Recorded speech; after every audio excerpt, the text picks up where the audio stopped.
দর্শক বন্ধুরা, আজকে আমি আমার জীবনের ঘটে যাওয়া এক রাতের গল্প আপনাদেরকে বলবো। আপনারা তাই ভিডিওটা না টেনে সম্পূর্ণ ভিডিওটা দেখবেন, খুব মজা পাবেন। আমার সেই রাতের কথা মনে উঠলে এখনো আমার গা শিরশির করে ওঠে। সেই রাতের ঘটনাই আমি আপনাদেরকে বলবো। তাই আপনারা যারা আমাদের এই চ্যানেলটা সাবস্ক্রাইব করেন নাই, এক্ষুনি সাবস্ক্রাইব করে নিন, যাতে এরকম ভয়ানক গল্প শুনতে পান আর আমাদের ভিডিওগুলো আপনাদের কাছে যায়। আজকে গল্প বলবো মাঠের সেই রাত, যেটা আমি এখনো ভুলতে পারিনি। আমি আজ যে গল্পটা বলবো, এটা শুধু একটা গল্প না, এটা আমার জীবনের সবচেয়ে ভয়ঙ্কর রাত ছিল। আর যদি আপনি এখন একা থাকেন, তাহলে ভিডিওটা শেষ পর্যন্ত দেখবেন না। আমাদের গ্রামের পাশে একটা বিশাল মাঠ। দিনে সেখানে গরু, কুকুর সব একসাথে ঘাস খায়।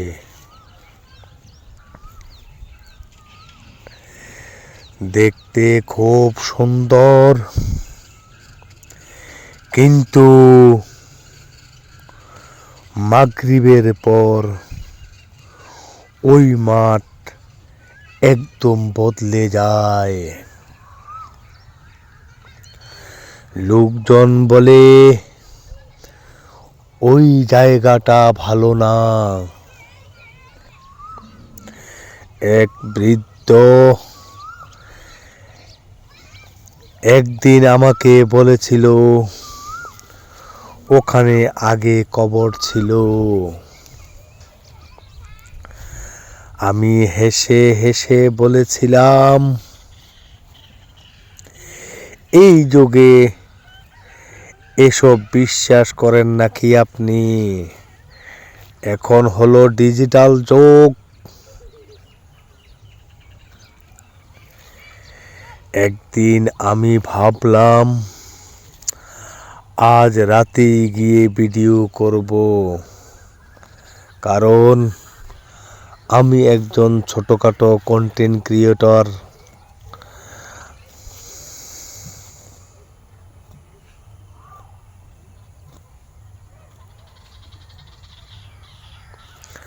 সন্ধ্যার পর ক্যামেরা নিয়ে গেলাম মাঠে। প্রথমে সব ঠিক ছিল, গরুগুলো ঘাস খাচ্ছে, কুকুরগুলো খেলছে। আমি ভিডিও করতে করতে বললাম, দেখেন ভাই, কিছুই নাই এখানে।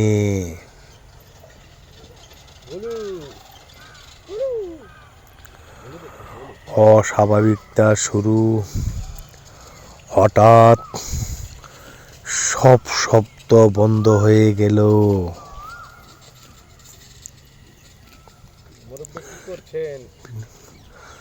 কুকুরগুলো একসাথে আকাশের দিকে তাকিয়ে ঘেউ ঘেউ করতে লাগলো। গরুগুলো খাওয়া বন্ধ করে একদিকে তাকিয়ে রইল। আমি তখন প্রথমবার ভয় পেলাম। আমি ক্যামেরা ঘুরালাম,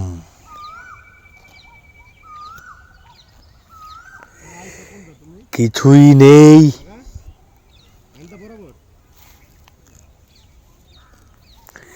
কিন্তু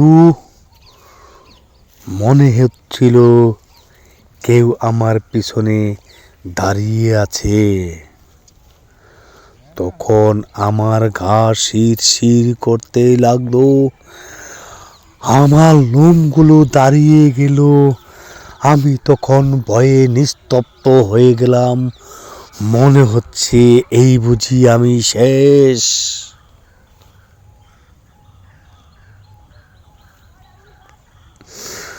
ভয়ঙ্কর দৃশ্য।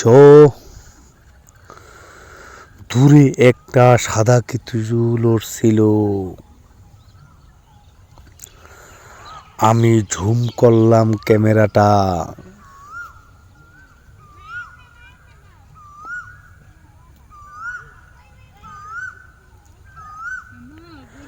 ওটা মাটিতে হাঁটছিল না, আকাশের উপরে বাতাসের সাথে ভাসছিল।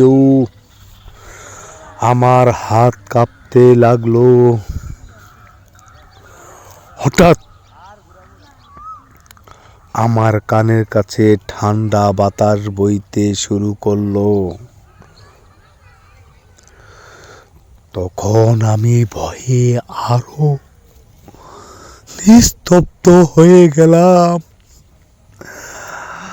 আমি মনে করেছিলাম আবারও বুঝি আমি শেষ, আর বুঝি আমার বাড়ি ফিরা হবে না।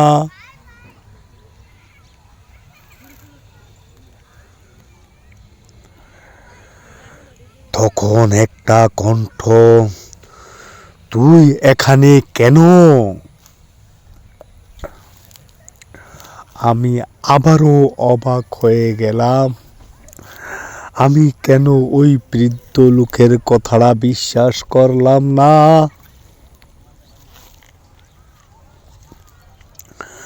আমি পিছনে তাকালাম, দেখি কেউ নেই।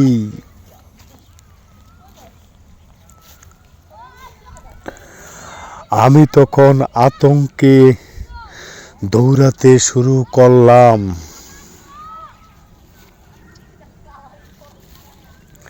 কিন্তু মনে হচ্ছিল আমি একই জায়গায় ঘুরছি। চারপাশ অন্ধকার হয়ে গেল। গরুগুলো অদ্ভুত শব্দ করছিল। কুকুরগুলো কান্নার মতো আওয়াজ করছিল। আমার তখন আরো ভয় শুরু হতে লাগলো। কিছুতেই যেন আমার সময় কাটছে না। মাথায়ও তেমন কোনো বুদ্ধি আসতেছে না। এখন আমি কি করব?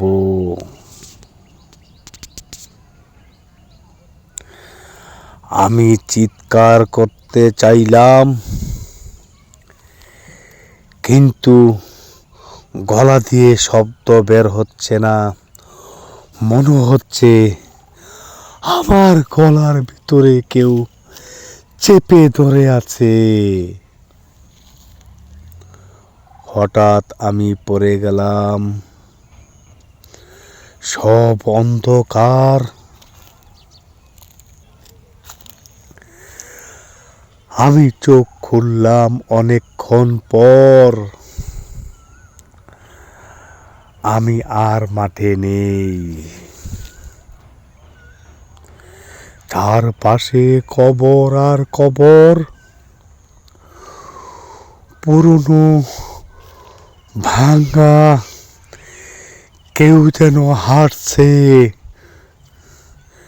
সাদা সাদা ছায়া। একটা আমার সামনে এসে দাঁড়ালো। তার চোখ ছিল না, মুখ ছিল না, শুধু একটা শব্দ,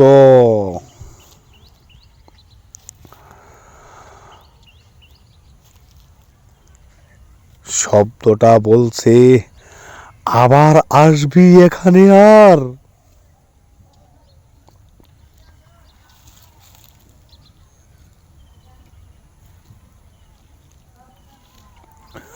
হঠাৎ আমি গান ফিরে পেলাম। তখন মনে হচ্ছিল কি হচ্ছে। গ্রামের মানুষ আমাকে ঘিরে। সকালে তারা বলল, তুই যেখানে ছিলি ওটা আগের কবরস্থান। আমি ক্যামেরা চেক করলাম, আমার ক্যামেরার ভিতরে কিছুই নেই, শুধু একটা অডিও। আমি তখন ভাবলাম, সারা রাত্র এত ঘটনা ঘটে গেল আমার সাথে, এত কিছু দেখলাম, আমার ক্যামেরার ভিতরে এখন কিছুই দেখছি না। তখন আমি আরো অবাক হয়ে গেলাম। আমি তখন অডিওটা শুনলাম, ধীরে ধীরে ভয়ঙ্করভাবে আমার শরীরটা আরো নিস্তব্ধ হয়ে গেল। খালি অটোটা শুনতেছি, আবার আসবি, আবার আসবি, আবার আসবি।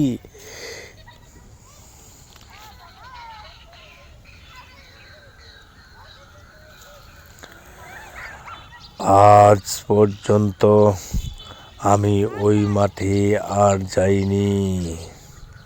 দর্শক বন্ধুরা, এমন পরিস্থিতিতে যদি আপনারা পড়তেন তাহলে কি করতেন একটু কমেন্টে দয়া করে বলবেন।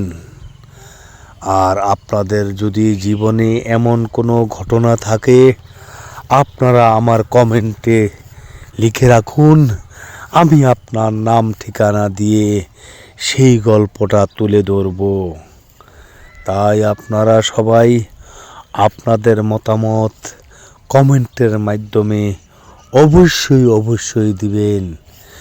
আমি এখনো গল্পটা বলতে বলতে মনে হচ্ছিল সেই রাতে আবারও আমি চলে গেছি। আজও আমার যখন ওই রাতের কথা মনে হয় দর্শক বন্ধুরা, আমি ভয়ঙ্করভাবে আমি দুর্বল হয়ে যাই, নিস্তব্ধ হয়ে যাই। এখনো আমাকে ওই রাতের ঘটনাটা আমাকে এখনো তাড়া দেয়। তাই দর্শক বন্ধুরা, আপনাদের এলাকায় যদি এরকম কোনো বৃদ্ধ লোকেরা বলে থাকে, আমার মতন কখনো আপনারা অবিশ্বাস করবেন না। ভালো থাকুন, আল্লাহ হাফেজ।